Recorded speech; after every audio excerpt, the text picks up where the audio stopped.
Hey everybody, thanks for coming out tonight. I truly appreciate the support.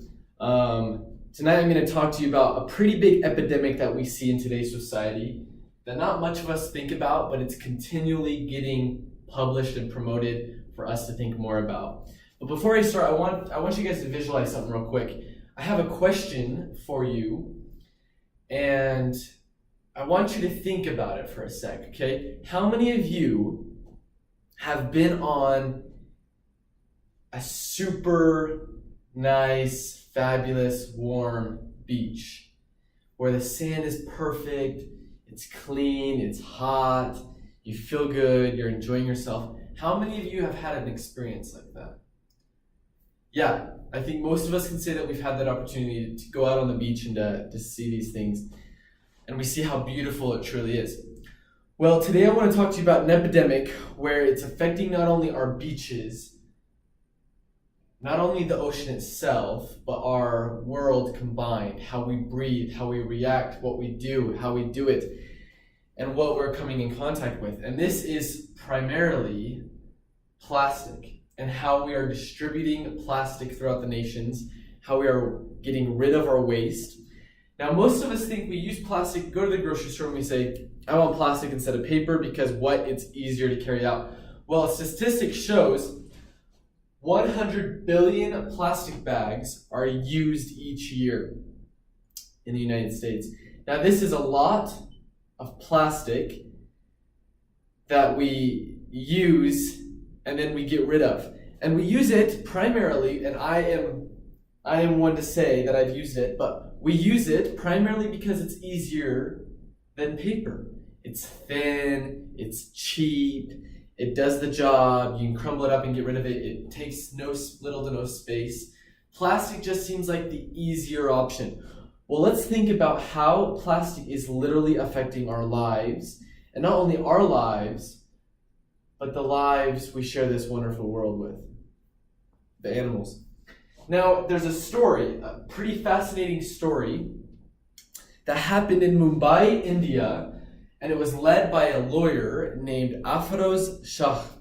And he was a lawyer, and every morning he would get up in India, and he would open up his blinds, and he would see the beautiful ocean, and then he would see the beach in Mumbai, India. And he could literally see the plastic from the beaches. The beaches at the time, that is where they were getting rid of their waste. They were getting rid of their waste here on the beaches. And poverty was obviously a huge part of this and whatnot, but the beaches were literally becoming a place where their trash was sitting. And so when the trash would be on the beach, waves would come in, the tide would come in, and then take that trash back out to the ocean. When trash gets out to a certain point in the ocean, there's no way of finding it, or there's no way of getting it because it starts to sink, and we can only go so far deep in the ocean as well.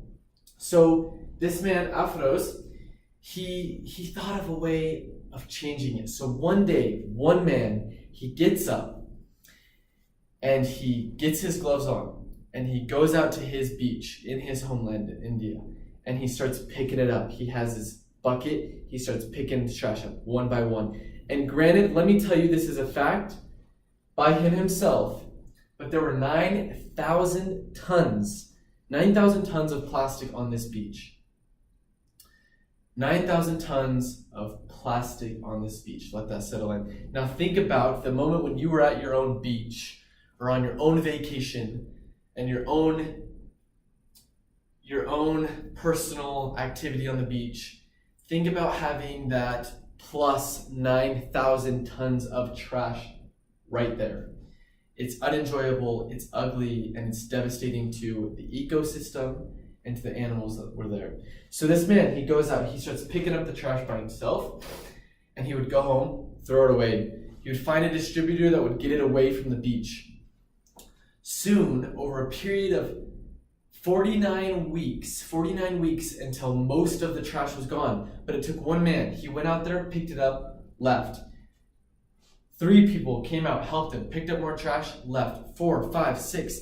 Eventually, the entire community was getting involved. Eventually, news stations were coming out to interview him. This was a huge thing that he started just himself to promote, and he ended up bringing a beach that was absolutely disgusting to a beautiful, beautiful beach. Now, in 2018, we've done our research, and they have gone back to Mumbai, India, to look at the same beach that they cleaned up, and it is trash again. Now, it's not just trash because they're putting their wastes on the beach, but so much trash is already in the ocean that when a monsoon comes in, it brings in the trash, and they have to do it again. So it's this never-ending, what seems like never-ending cycle for these people, but they continually try to clean up this beach.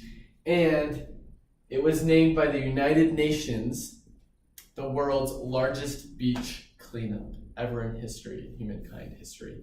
And they did it, and the beach was fabulous. It was enjoyable. People wanted to go to the water. People wanted to enjoy themselves.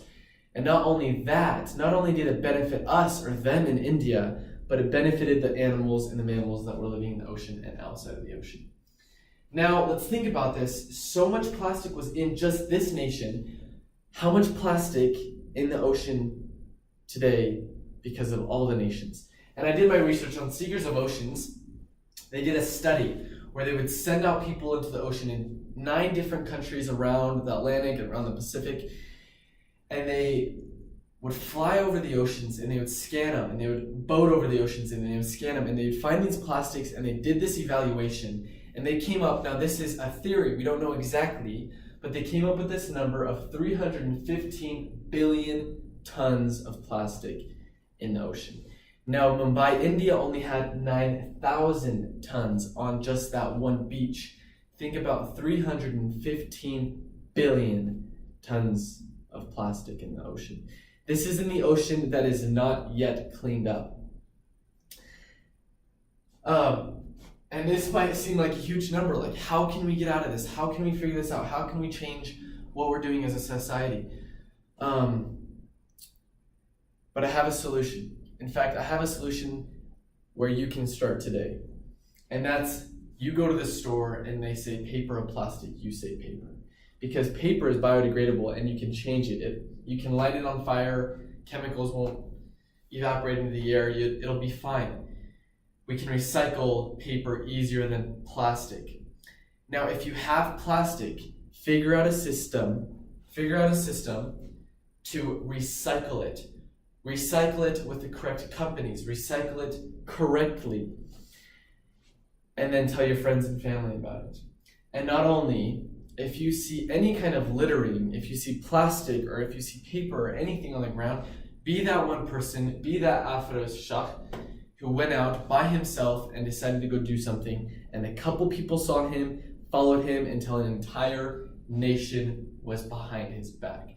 Now he's a celebrity for change and a celebrity for doing good and cleaning up Mumbai, India's beaches. Now, as we do this, as a country, as the United States of America, we can see a significant change. Hundreds and hundreds and hundreds of millions of animals are dying yearly because of our wastes in the ocean. And if we continually do this, the health of our oceans is going to plummet, and our earth as a whole is going to change. And why are we here? We're here to grow, to learn. We're here to become like Heavenly Father. We're here to become like God. And He created this beautiful nation for us to learn and to grow. And He not only created this nation, but He created this beautiful world. And if we don't take care of it, then we're disrespecting the creations of our Heavenly Father. And today, we can start that change. Today, we can see a significant difference. Thank you. Thanks.